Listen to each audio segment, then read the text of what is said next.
안녕하세요 여러분, 지식소매상 노마드입니다. 인트로 영상 잘 보셨는지 모르겠습니다.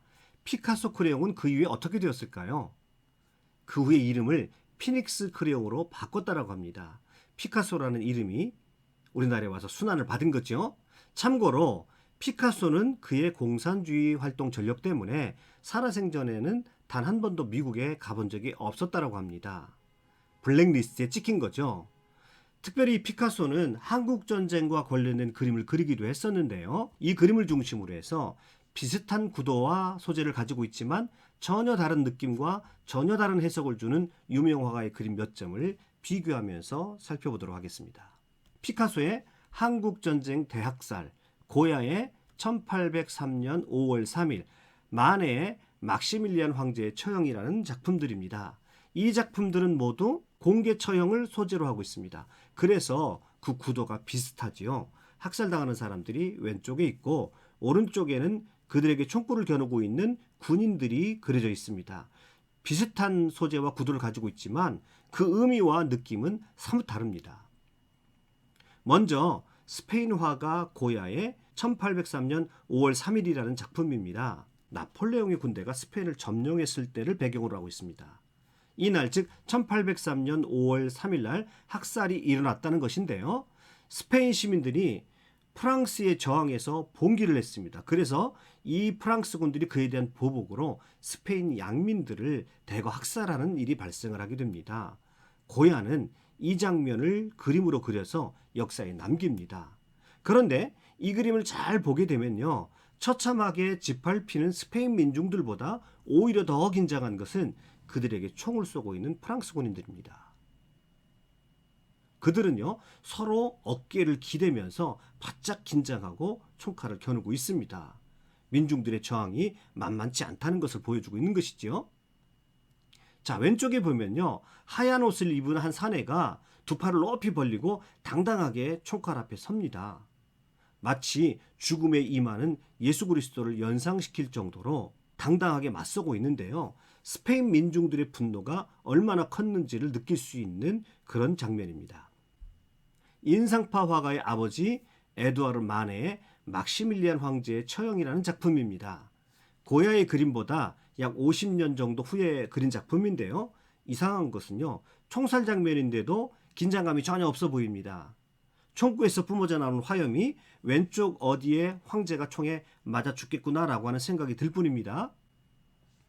위쪽에는 여러 사람들이 말 그대로 구경을 하러 나왔습니다. 총소리에 귀를 막고 있는 사람도 있고요. 어떤 사람은 턱을 괴고 무심히 바라보기도 합니다.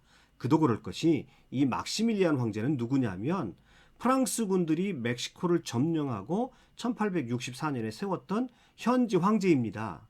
그런데 프랑스군이 만만치 않자 철수를 하게 됩니다.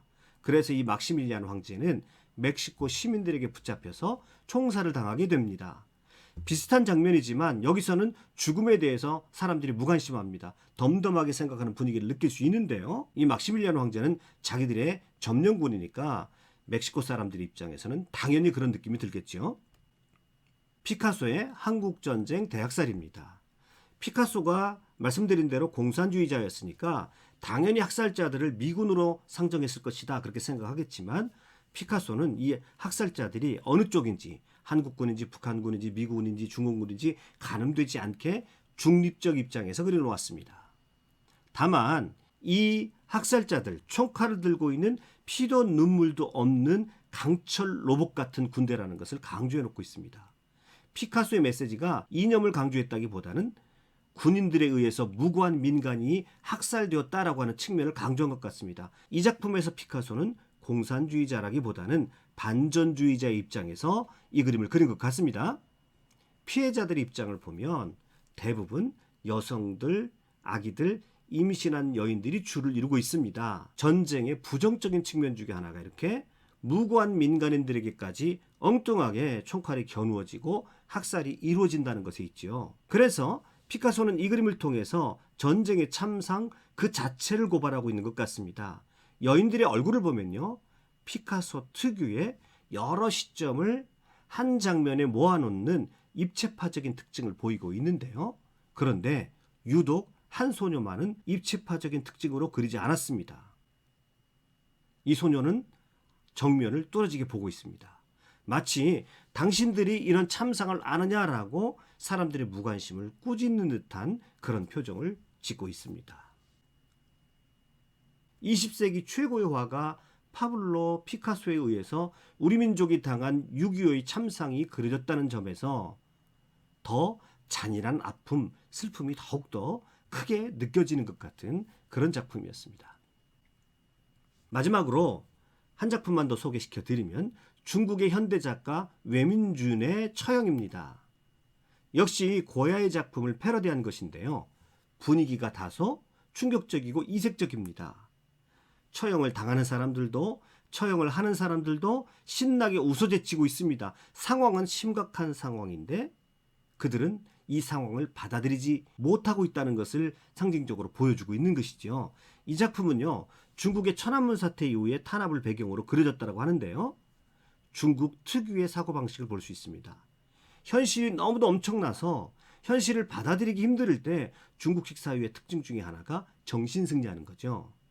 어이없는 현실 앞에서 그저 웃는 것밖에 더 이상의 아무것도 할 수 없다라고 하는 중국식 특유의 냉소주의적인 풍자가 여기서 엿볼 수 있는 그런 작품입니다. 자, 오늘은 피카소를 비롯해서 학살 장면을 주제로 한 작품들을 비교해 보면서 그 작품들 속에 담겨진 각각의 다른 느낌, 다른 의미들을 추적해 보았습니다. 자, 오늘도 영상 끝까지 시청해 주셔서 대단히 감사합니다. 수고하셨습니다.